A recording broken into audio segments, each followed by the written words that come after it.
SC और objective 1 question number 1, which of the following sets cannot enter into the list of fundamental quantities in any system of units? A. Length, mass and velocity. B. Length, time and velocity. C. Mass, time and velocity. And D. Length, time and mass. Student, इस question में आपको 4 option दिए गए हैं और ये 4 option मतलब 4 system of units के सेट हैं। जैसे एसआई सिस्टम ऑफ यूनिट्स होता है वो क्या होता है, 7 फंडामेंटल फिजिकल क्वांटिटी का सेट होता है, लेंथ, टाइम, मास, टेम्परेचर वगैरह। उसी तरह एक ये सिस्टम ऑफ यूनिट्स है जिसमें आपको 3 फंडामेंटल फिजिकल क्वांटिटी बताए जा रहे हैं, लेंथ, मास एंड वेलोसिटी। उसी तरह दूसरा सिस्टम ऑफ यूनिट्स जिसमें 3 fundamental physical quantity, length, time and velocity and so on. तो क्वेश्चन आपसे पूछा जा रहा है कि इसमें से कौन सा सेट पॉसिबल नहीं है, या फिर समझिए कि इसमें से किस सेट में जो फंडामेंटल फिजिकल क्वांटिटी लिए जा रहे हैं वो पॉसिबल नहीं है, वो as a fundamental physical quantity नहीं लिए जा सकते हैं। क्लियर है क्वेश्चन? स्टूडेंट, कंसेप्ट क्या है समझिएगा। किसी भी सिस्टम ऑफ यूनिट्स में हम जो फिजिकल क्वांटिटी लेते हैं जिसे हम फंडामेंटल फिजिकल क्वांटिटी कहते हैं, तो फंडामेंटल फिजिकल क्वांटिटी क्या होता है, उसका प्रॉपर्टी है, उसका डिफिनेशन ही है कि वो कंप्लीटली एक दूसरे से इंडिपेंडेंट होने चाहिए। जैसे लेंथ, मास, टाइम, टेम्परेचर वगैरह जो हम लोग लेते हैं ऐसा सिस्टम ऑफ यूनिट्स में 7 फंडामेंटल फिजिकल क्वांटिटी, तो वो एक दूसरे से कंप्लीटली इंडिपेंडेंट होते हैं। ऐसा नहीं कि लेंथ को एक्सप्रेस करने के लिए या डिफाइन करने के लिए आपको मास या टेम्परेचर वगैरह की जरूरत नहीं है। क्लियर है? और अगर मान लिया किसी भी एक फिजिकल क्वांटिटी को उस सिस्टम ऑफ यूनिट्स में किसी भी एक फिजिकल क्वांटिटी को आप कंप्लीटली अगर दूसरे फिजिकल क्वांटिटी के टर्म में एक्सप्रेस अगर कर दीजिएगा तो वो फंडामेंटल फिजिकल क्वांटिटी नहीं होगा, उसे हम लोग कहते हैं डिराइव्ड फिजिकल क्वांटिटी। तो फिर वो सिस्टम ऑफ यूनिट्स पॉसिबल नहीं हो पाएगा। क्लियर बात है? तो यहां पर उसी तरह हम लोग एक एक करके चेक करेंगे। ये 4 जो सिस्टम ऑफ यूनिट्स दिया हुआ है, तो हर सिस्टम ऑफ यूनिट्स के लिए अगर किसी एक भी फिजिकल क्वांटिटी को रेस्ट 2 में हम कंप्लीटली अगर हम डिनोट कर दे, एक्सप्रेस कर दे, तो फिर वो पॉसिबल नहीं, वो फंडामेंटल फिजिकल क्वांटिटी रहेगा ही नहीं। क्लियर है? तो चलिए देखते हैं। सबसे पहला वाला जो ऑप्शन है लेंथ, तो भाई लेंथ तो फंडामेंटल फिजिकल क्वांटिटी है एकदम कंप्लीटली। इसको डिफाइन एक्सप्रेस करने के लिए मास या वेलोसिटी की जरूरत नहीं है। उसी तरह मास भी फंडामेंटल फिजिकल क्वांटिटी है, कोई कंफ्यूजन नहीं है। वेलोसिटी में ध्यान दीजिएगा स्टूडेंट, वेलोसिटी को हम लोग लिख सकते हैं length divided by time. Clear है? काइनेमेटिक्स में पढ़े होंगे, velocity equals to displacement by time होता है। तो अब ध्यान दीजिएगा, अब वेलोसिटी को लेंथ भले यूज हो रहा है लेकिन मास यूज नहीं हो रहा है। ठीक है? मतलब कि ये वेलोसिटी क्या हो गया, यहां पे ये फंडामेंटल फिजिकल क्वांटिटी है। ध्यान दीजिएगा, कोई एक यूज हो सकता है, कोई एक यूज हो सकता है तो भी ये फंडामेंटल फिजिकल क्वांटिटी ही रहेगा। लेकिन सपोज कीजिए कि अगर वेलोसिटी को हम लिख सकते थे लेंथ इंटू मास लिख सकते थे, तो फिर ये फंडामेंटल नहीं रहता। भाई जरूरत ही नहीं है, जब वेलोसिटी को ऑलरेडी लेंथ इंटू मास लिख सकते हैं तो एक इसको वेलोसिटी नाम क्यों हम देंगे, एक तीसरा क्यों नहीं नया फिजिकल क्वांटिटी लेंगे, तो फिर ये फंडामेंटल नहीं रहता। क्लियर है? तो कोई एक यूज हो सकता है, तो ये सिस्टम ऑफ यूनिट्स पॉसिबल है।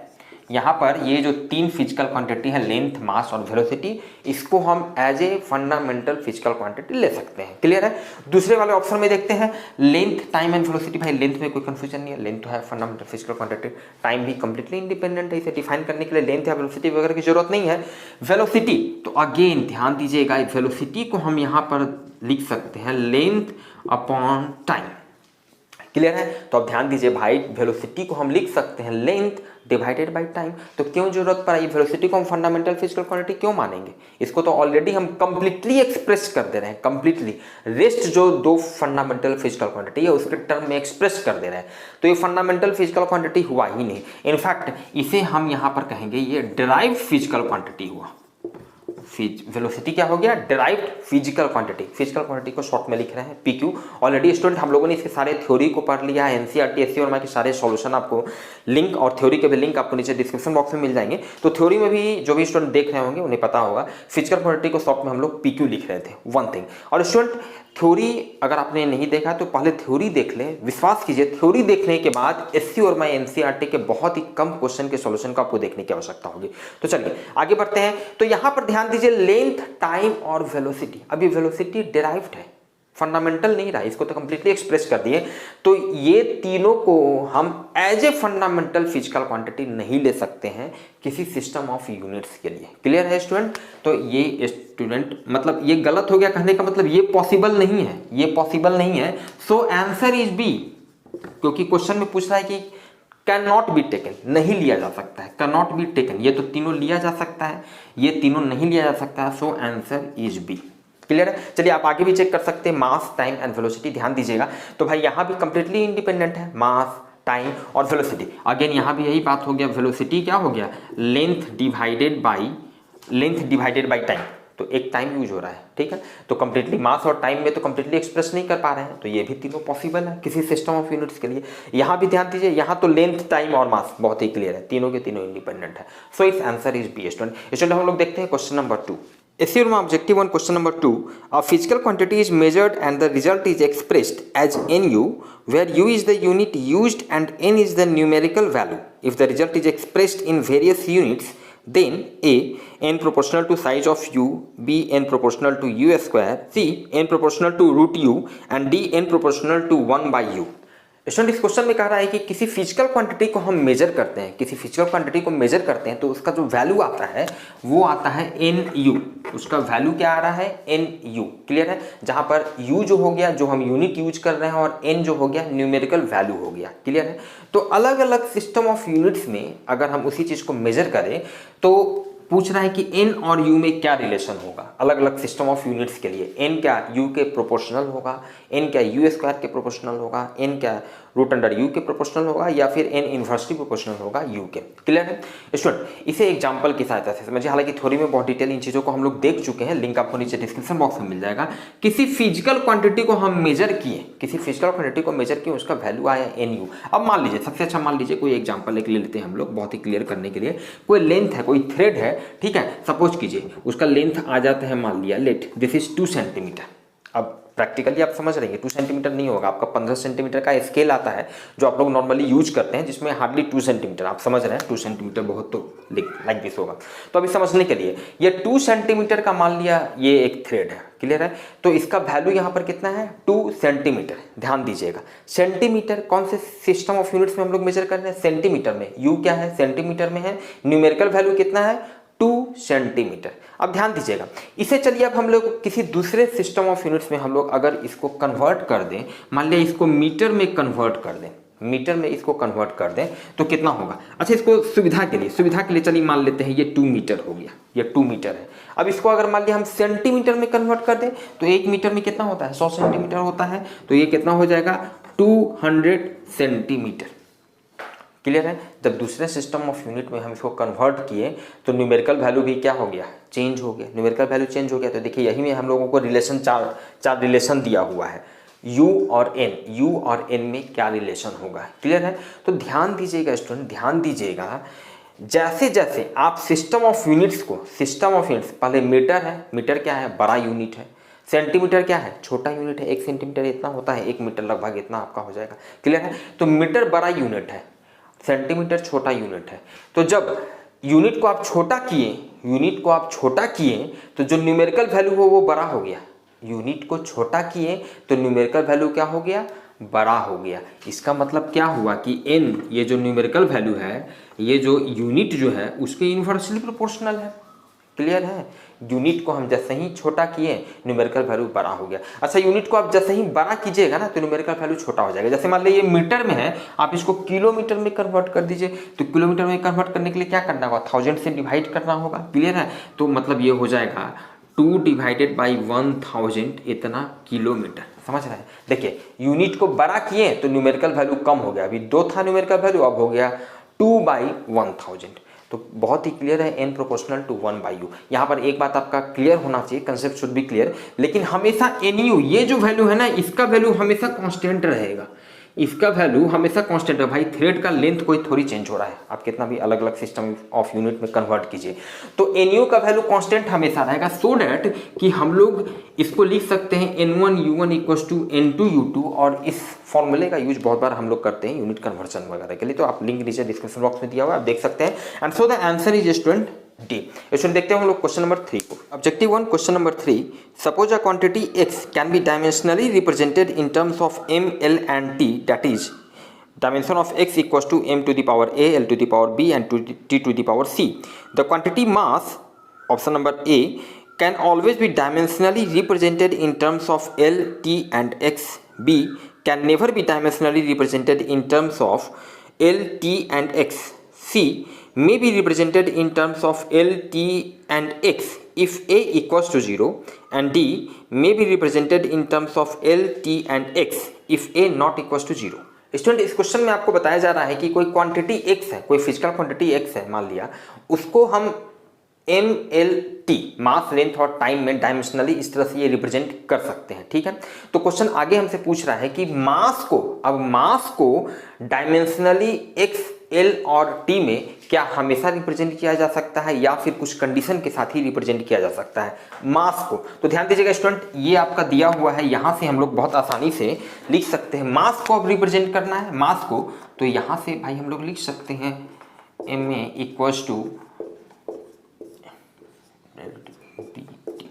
क्लियर है। इसको इस साइड में हम लोग ले आए तो भाई मास को हम लोग इस तरह से लिख सकते हैं। तो क्या मास को हम लोग हमेशा डायमेंशनली क्या हमेशा इस तरह से लिख सकते हैं, या इसको और ज़्यादा मान लिया आपको करना है तो भाई x टू दी पावर 1 रह गया, L to the power minus b, T to the power minus c। क्या डायमेंशनली हम हमेशा ऐसा लिख सकते हैं या फिर कुछ कंडीशन के साथ? तो भाई हमेशा नहीं लिख सकते हैं, हमेशा नहीं लिख सकते हैं। ध्यान दीजिएगा, तभी लिख सकते हैं जब a का वैल्यू 0 नहीं होना चाहिए। a का वैल्यू 0 नहीं होना चाहिए, क्यों? क्योंकि अगर a का वैल्यू जैसे ही 0 हुआ, a का वैल्यू जैसे ही 0 होगा, a का वैल्यू 0 होने का मतलब क्या हो गया आपका LHS लेफ्ट हैंड साइड में, ये m टू द पावर 0 ये हो गया 1, ये हो गया 1, ये तो हो गया डायमेंशनलेस क्वांटिटी। भाई इसको हमको डायमेंशनली रिप्रेजेंट करना है x, L और T में, डायमेंशनली रिप्रेजेंट करना है।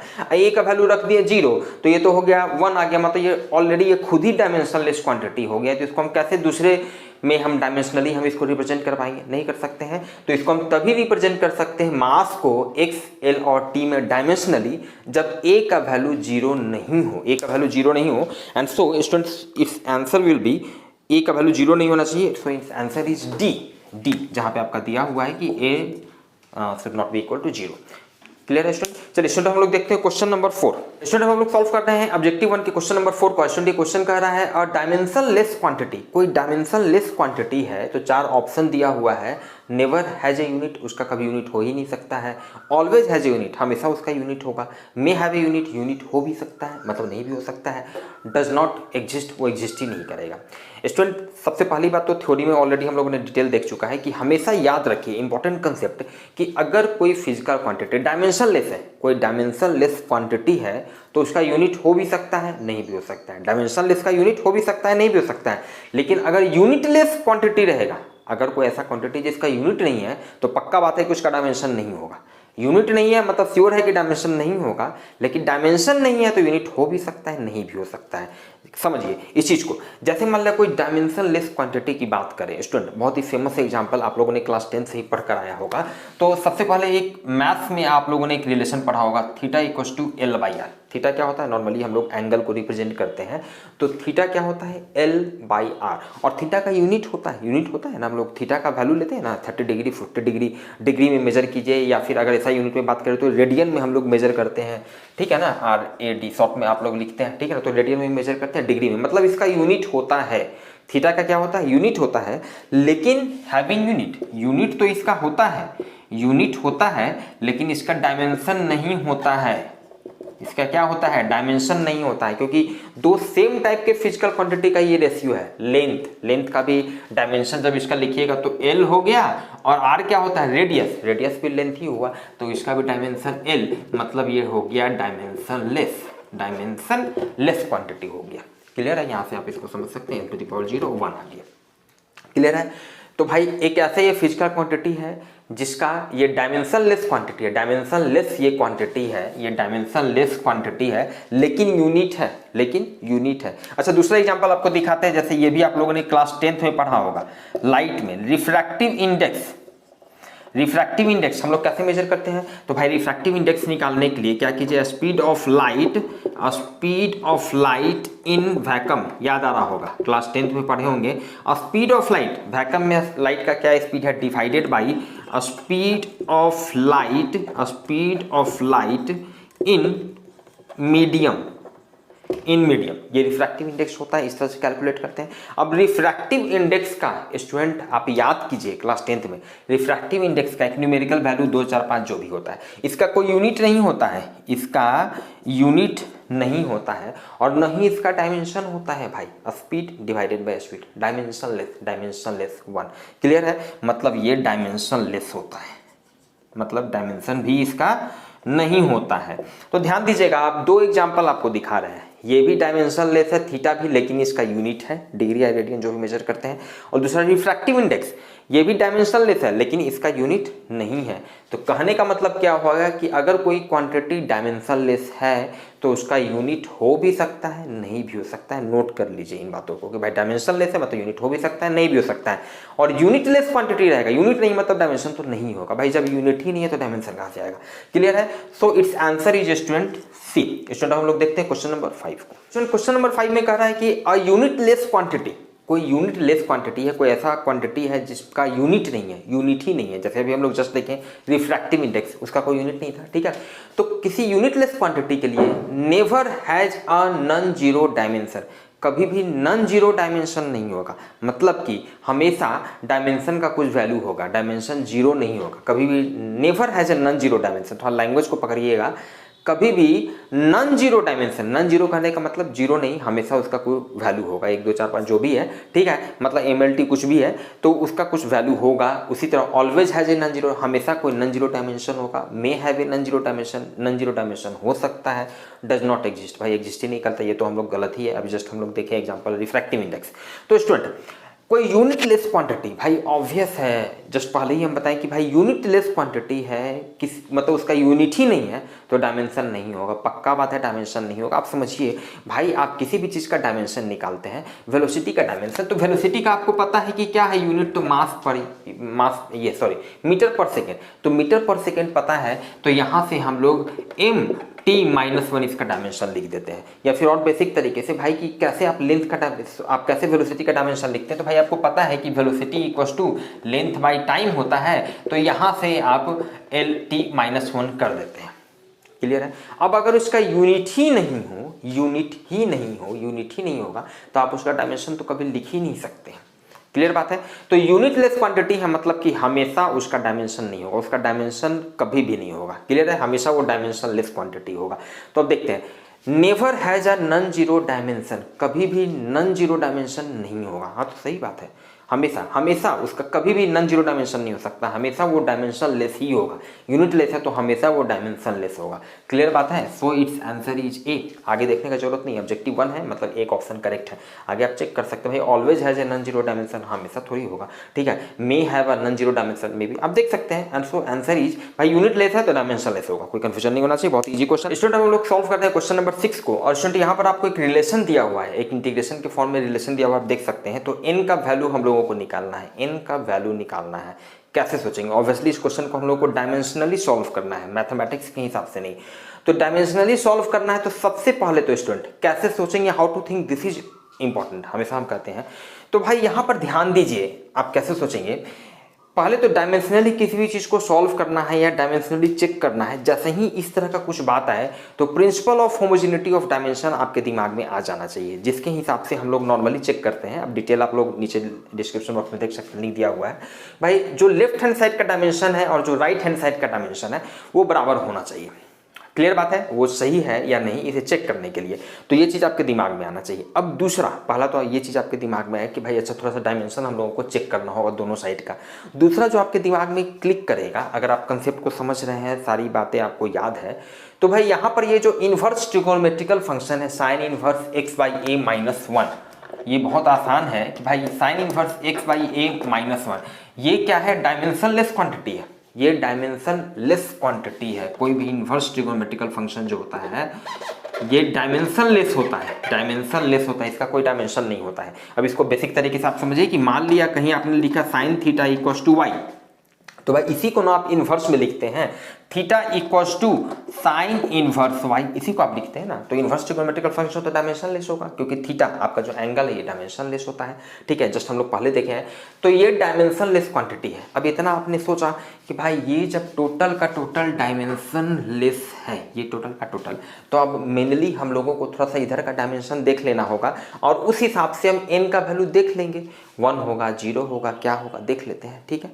तो अब भाई अब एक बात और है कि हम लोगों को एक चीज और देखना होगा कि x और a के डायमेंशन में क्या रिलेशन है। क्यों, ये चीज़ क्यों देखना होगा, क्योंकि अगर लेफ्ट हैंड साइड का इसका डायमेंशन हम लोगों को निकालना है, इसका डायमेंशन हम लोगों को निकालना है, तो उसके लिए एक्स और ए का डायमेंशन आपको पता होना चाहिए, तभी तो आप निकाल पाइएगा। ठीक है ना, कि भाई फाइनली क्या होगा, सॉल्व करेंगे तो जो एक्स का डायमेंशन होगा वही ए का डायमेंशन होगा। अब ये भी आपको समझ में आना चाहिए, क्यों, ये टोटल डायमेंशन लेस है। और साथ ही साथ इन जनरल हमेशा याद रखिए साइन इनवर्स, तो इसका जो आर्गुमेंट ये जो x बाई ए माइनस 1 है ये भी डायमेंशन लेस होगा, ये डायमेंशन लेस होगा। थ्योरी में सारी बातें हम लोग डिटेल देख चुके हैं, अब इसको भी बेसिक तरीके से आप समझ सकते हैं। बेसिक तरीके से ये y वही ना y है, sine theta equals to Y, तो ये sine inverse theta equals to Y था। ठीक है, अब यहाँ से ऐसे समझिए ये sine inverse x by A minus 1 equals to, अब इसको k मान लेते हैं, k मान लेते हैं,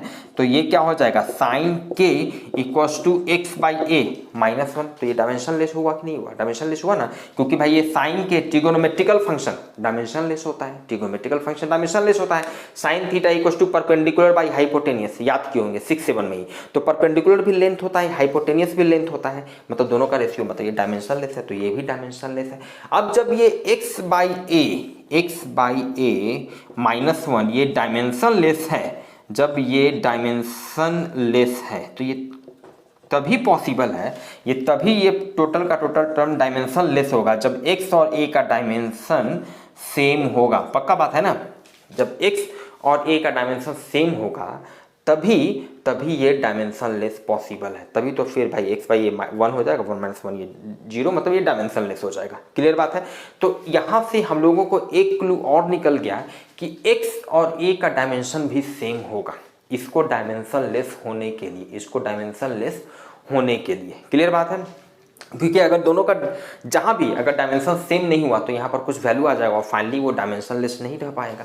ठीक है, तो x और a का डायमेंशन सेम है, ये हम लोग देख लिए। चलिए तो अब हम लोग ऐसा करते हैं कि लेफ्ट हैंड साइड का डायमेंशन हम लोग थोड़ा सा देख लेते हैं कि लेफ्ट हैंड साइड का डायमेंशन कितना होगा। ये जो आपका लेफ्ट हैंड साइड में जो दिया हुआ है integration of root under 2ax minus X square with respect to x। Clear, इसका डायमेंशन स्टूडेंट हम लोग निकालते हैं। चलिए मान लेते हैं ये जो dx है इसका डायमेंशन हम लोग मान लेते हैं, इसका डायमेंशन हम लोग चलिए x ही मान लेते हैं।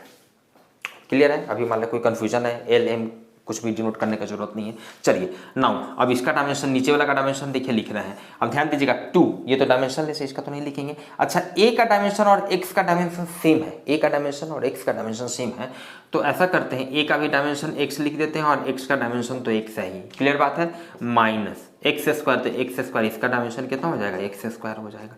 क्लियर बात है, चलिए ठीक है।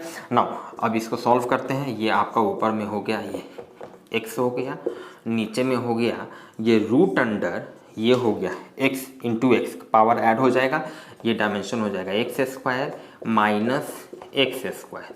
क्लियर है, चलिए अब ये ऊपर में हो गया x। अब यहाँ पर देखिए बहुत से स्टूडेंट्स गलती कर देते हैं, x square minus X square zero नहीं करना है, जीरो नहीं करना है, डायमेंशन हम लोग लिख रहे हैं ना, तो इसका भी डायमेंशन हो जाएगा एक्स स्क्वायर ही डायमेंशन इसका हो जाएगा।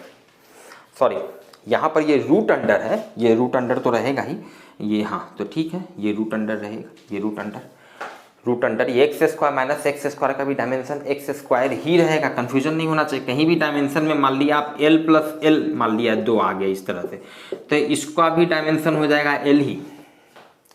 क्लियर बात है, या फिर मान लिया l माइनस एल, दो फिजिकल क्वांटिटी जिसका डायमेंशन है लेंथ, तो दोनों को जब हम माइनस करेंगे तो जो फिजिकल क्वांटिटी मिलेगा उसका भी डायमेंशन लेंथ ही रहेगा। क्लियर है, तो ये हो गया रूट अंडर एक्स स्क्वायर। ध्यान दीजिएगा यहाँ से ये ऊपर में x हो गया और नीचे में रूट अंडर एक्स स्क्वायर है, तो नीचे में भी आपका x हो गया, ये फाइनली 1 आ गया।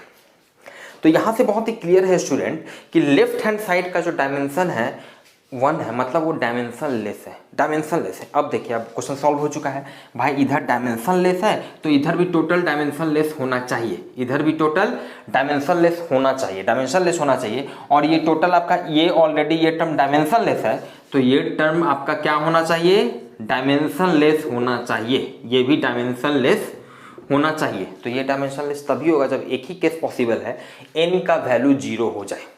n का वैल्यू 0 हो जाएगा तो किसी भी चीज़ का पावर 0 1 हो जाएगा, मतलब डायमेंशन लेस हो जाएगा, सो डैट कि left hand side R S S दोनों साइड का डायमेंशन बराबर हो जाएगा, एंड सो आंसर इज ए। अब अगर मान लें n का वैल्यू 0 के बदला आप कुछ भी कर दीजिए, 1 कर दीजिए, -1 कर दीजिए, कुछ भी कर दीजिए, तो फिर तो इसका सर्टेन डायमेंशन नहीं हो गया, इसका सर्टेन डायमेंशन हो गया, तो ये इक्वेशन ही डायमेंशनली इनकरेक्ट हो जाएगा। दोनों साइड का, लेफ्ट हैंड साइड और राइट हैंड साइड का डायमेंशन अलग अलग हो जाएगा।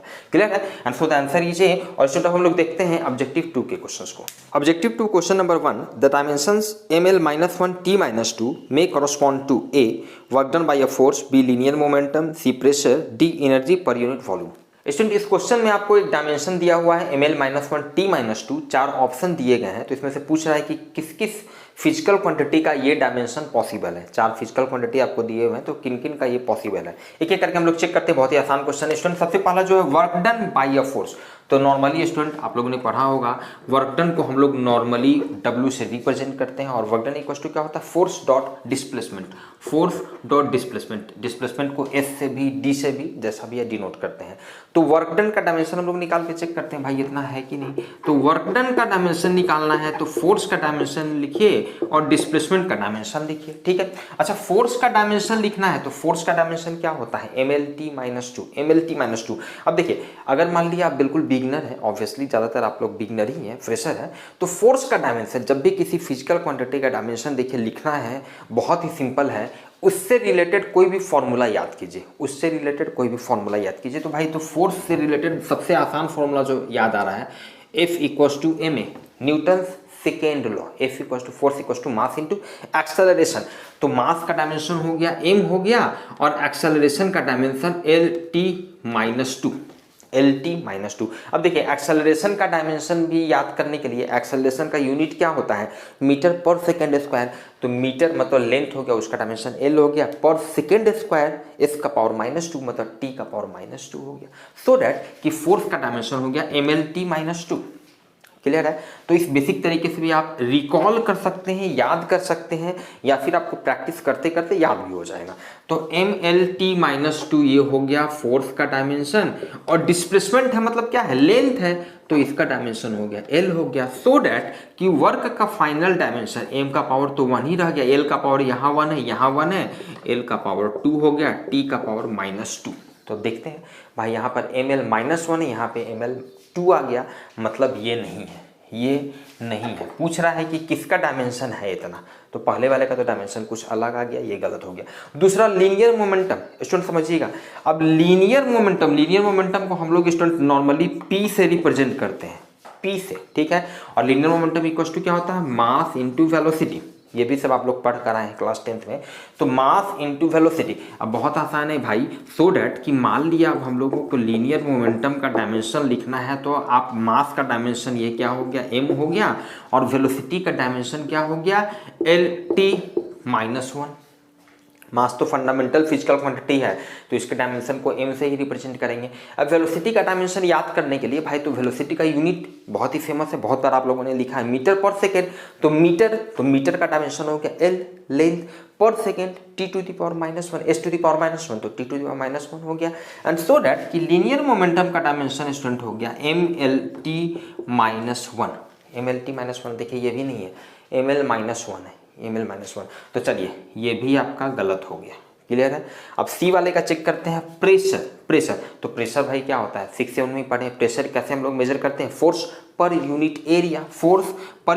तो प्रेशर इक्वल टू क्या होता है, फोर्स पर यूनिट एरिया, ठीक है। इसलिए मान लिया अगर हम लोगों को, मान लिया अब यहाँ से ये हम सी का देख रहे हैं कि प्रेशर का डायमेंशन हम लोगों को अगर लिखना है, प्रेशर का डायमेंशन, तो आप सिंपल क्या कीजिए भाई कि फोर्स का डायमेंशन लिखिए और एरिया का डायमेंशन से उसको डिवाइड कर दीजिए, यही करना पड़ेगा। तो फोर्स का डायमेंशन अभी हम लोग जस्ट यहाँ पर देखें mlt-2, एरिया का डायमेंशन क्या हो जाएगा, मीटर स्क्वायर जो भी हम लोग लिखते हैं, तो L² हो जाएगा।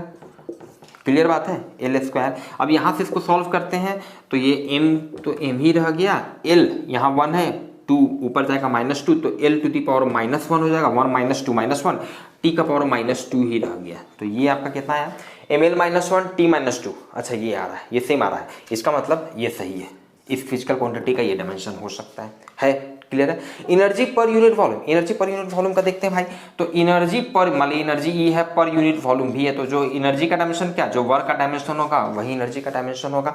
अब वॉल्यूम, तो इसका डायमेंशन हम लोगों को लिखना है, इसका डायमेंशन लिखना है। मतलब कहने का क्या है कि भाई वर्क का डायमेंशन में आप वॉल्यूम के डायमेंशन से डिवाइड कर दीजिए। देखते हैं, तो वर्क का डायमेंशन भी हम लोग अभी जस्ट निकाले हैं। वर्क का डायमेंशन देखिए यहाँ पर यूज भी हो गया, ml2T-2 डिवाइडेड बाई वॉल्यूम का डायमेंशन क्या हो जाएगा भाई। तो वॉल्यूम का यूनिट क्या लिखते हैं, पर क्यूबिक मीटर, MQ लिखते हैं ना, या सीसी लिखते हैं, क्यूबिक सेंटीमीटर, सेंटीमीटर क्यूब, ठीक है।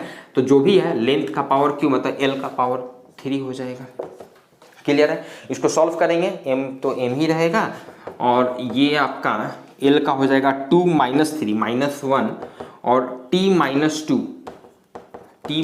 अच्छा देखिए ये भी आ रहा है, ml-1 T-2 ऑब्वियस है, more than one option correct. Objective 2 हम लोग सॉल्व कर रहे हैं, एंड सो स्टूडेंट इस answer is C and D।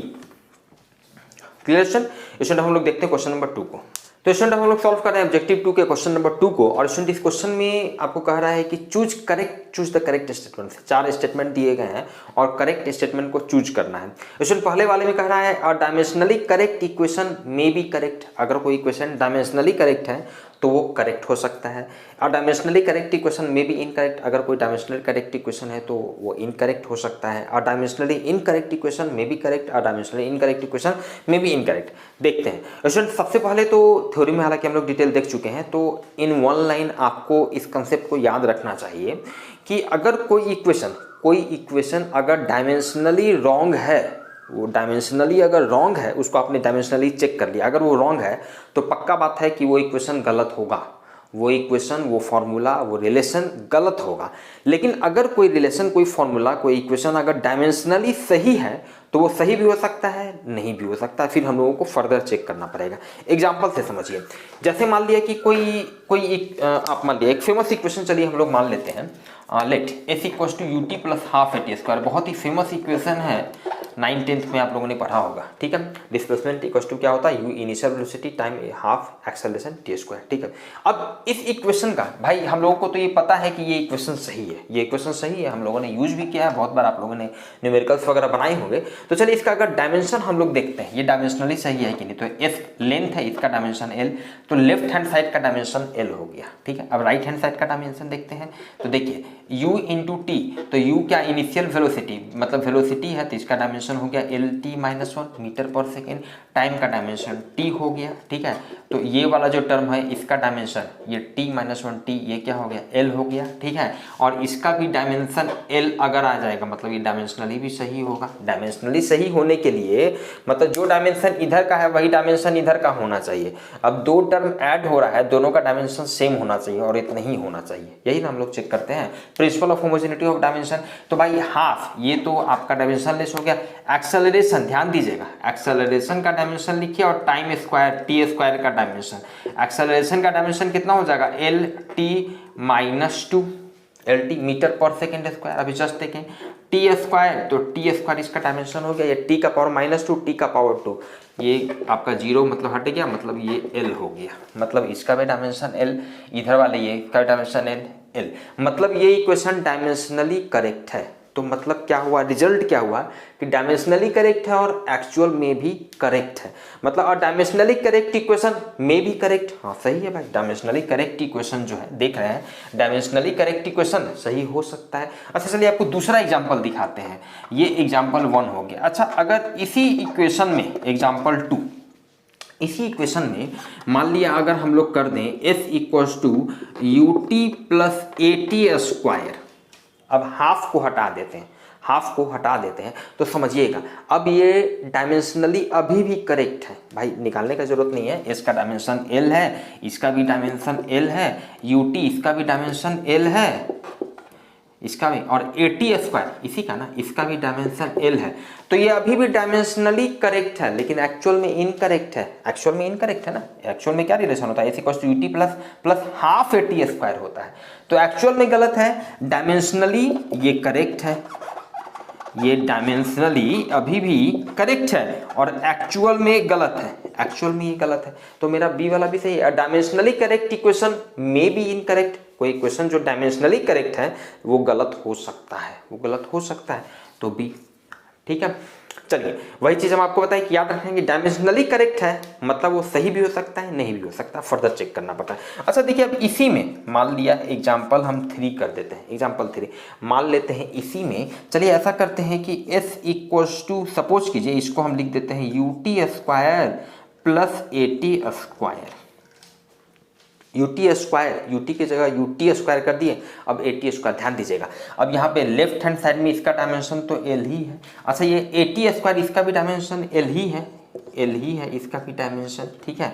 लेकिन अब ये यूटी स्क्वायर का डायमेंशन, भाई यूटी का डायमेंशन एल है तो इसमें टी से मल्टीप्लाई किए हैं तो इसका डायमेंशन हो जाएगा एल टी, एल टी। ध्यान दीजिएगा, अब ये डायमेंशनली गलत है, डायमेंशनली अब ये गलत है, चूंकि डायमेंशनली ये एल टी हो गया, एल टी और एल दोनों हम ऐड ही नहीं कर सकते हैं, ठीक है, और ना ही इसका इधर एल के बराबर कभी होगा। मतलब ये डायमेंशनली ये इक्वेशन गलत है और एक्चुअल में भी ये गलत है, ये भी हम जान रहे हैं भाई। S equal to U T plus half A T square है, तो जो डायमेंशनली गलत होगा वो हमेशा गलत होगा, उसको फर्दर आगे चेक करने की आवश्यकता नहीं है। तो जो डायमेंशनली गलत होगा और डायमेंशनली इनकरेक्ट इक्वेशन में भी करेक्ट, गलत है भाई, गलत है, ये कभी नहीं, ये कभी नहीं।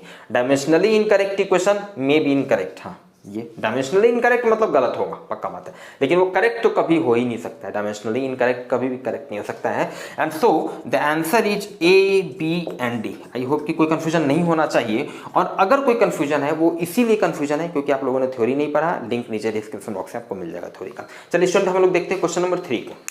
स्टूडेंट तो हम लोग सॉल्व कर रहे हैं ऑब्जेक्टिव 2 के लास्ट क्वेश्चन, क्वेश्चन नंबर 3 को, और ये क्वेश्चन स्टूडेंट कह रहा है choose the correct statements. 4 statement आपको दिए गए हैं, इसमें से करेक्ट स्टेटमेंट को चूज करना है, एक एक करके हम लोग देखते हैं।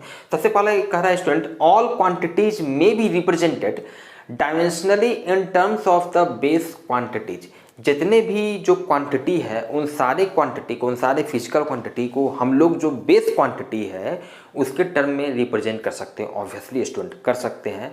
ध्यान दीजिएगा, जैसे मान लिया ऐसे सिस्टम ऑफ यूनिट्स में आपको 7 फंडामेंटल फिजिकल क्वांटिटी और 2 सप्लीमेंट्री क्वांटिटी आपको बताए गए। कहने का स्टूडेंट ये मतलब हुआ कि अब इन 7 के अलावा जितने भी फिजिकल क्वांटिटी हैं उन सारे फिजिकल क्वांटिटी को आप ये जो 7 फंडामेंटल फिजिकल क्वांटिटी बताए गए हैं इसके टर्म में एक्सप्रेस कर सकते हैं। अब जैसे आपको लेंथ, मास, टाइम, टेम्परेचर वगैरह जो भी बताया गया वो 7 फंडामेंटल फिजिकल क्वांटिटी में, तो अब मान लिया वेलोसिटी है तो वेलोसिटी को हम लोग क्या में, लेंथ और टाइम में, लेंथ बाई टाइम एक्सप्रेस कर सकते हैं। एक्सेलरेशन को length by time into time में एक्सप्रेस कर सकते हैं। तो जितने भी फिजिकल क्वांटिटी है, अभी क्या है कि आप 11th में आपने अभी जस्ट अभी आप आए हैं तो आपको बहुत से नए फिजिकल क्वांटिटी मिलेंगे, बहुत सारे नए फिजिकल क्वांटिटी। तो ध्यान दीजिएगा, नोटिस कीजिएगा कि जितने भी फिजिकल क्वांटिटी है या फिर इस चैप्टर में बहुत से फिजिकल क्वांटिटी का आप लोग डायमेंशन निकालिएगा तो क्या होता है, सब में एम, एल, टी या टेम्परेचर का मान लिया के है, ठीक है, तो उसी साथ में हम उसको एक्सप्रेस कर देते हैं। तो ये कंसेप्ट ही है कि भाई जितने भी क्वांटिटी है उसको हम डायमेंशनली रिप्रेजेंट कर सकते हैं, जितने इन टर्म्स ऑफ जितने जो बेस क्वांटिटी बताए गए हैं उसके टर्म में हम रिप्रेजेंट कर सकते हैं। सो इट्स मतलब ये ऑप्शन आपका करेक्ट हुआ। स्टूडेंट दूसरा ऑप्शन है अ base quantity can not be represented dimensionally in terms of the rest of the base quantity. किसी बेस क्वांटिटी को हम डायमेंशनली रिप्रेजेंट नहीं कर सकते हैं in terms of rest of the base quantity. भाई जैसे मान लिया आपको जो बेस क्वांटिटी बताए गए, लेंथ, मास, टाइम या और भी जो भी आपको बताए गए, चलिए बेसिक लेके देखते हैं।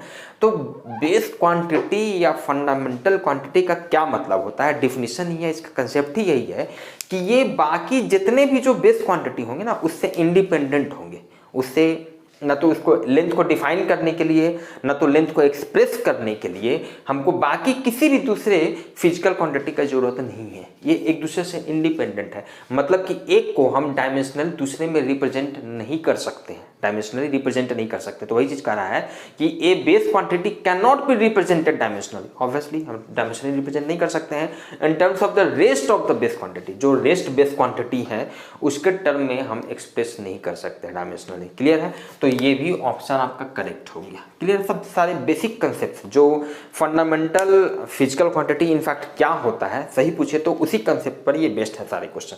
चलिए ये सारे स्टेटमेंट्स तीसरा स्टेटमेंट है student, the dimension of a base quantity in other base quantity is always zero. Obviously हम जब रिप्रेजेंट नहीं कर सकते, अभी बी वाले ऑप्शन में देखें तो इसका मतलब क्या हुआ कि मान लिया कि अब लेंथ को लिखना है, लेंथ का डायमेंशन, तो लेंथ का डायमेंशन अगर आप फिर भी आप जबरदस्ती कहिएगा कि भाई मास और टाइम के टर्म में आप इसके डायमेंशन को लिखिए ही, तो हम इसका डायमेंशन लिख सकते हैं, कोई दिक्कत नहीं है। तो हम क्या लिखेंगे, तो भाई मास का डायमेंशन ये जीरो हो जाएगा और टाइम का भी डायमेंशन ये जीरो हो जाएगा। इस तरह से हम लोग लिख सकते हैं, कोई दिक्कत नहीं है, ठीक है। तो यही चीज़ है, the dimension of a base quantity in other base quantity is always zero, always zero होगा, डायमेंशन हमेशा जीरो होगा। क्लियर है? So the option is C. वही अगर कोई दूसरा डिराइव्ड फिजिकल क्वांटिटी होता तो फिर जीरो नहीं होता, उसका सर्टेन वैल्यू आता। क्लियर है? वो किस किस फंडामेंटल फिजिकल क्वांटिटी पर डिपेंड करता है, उस हिसाब से देखते हैं। Statement 4, the dimension of a derived quantity is never zero in any base quantity. इस ऑप्शन में कह रहा है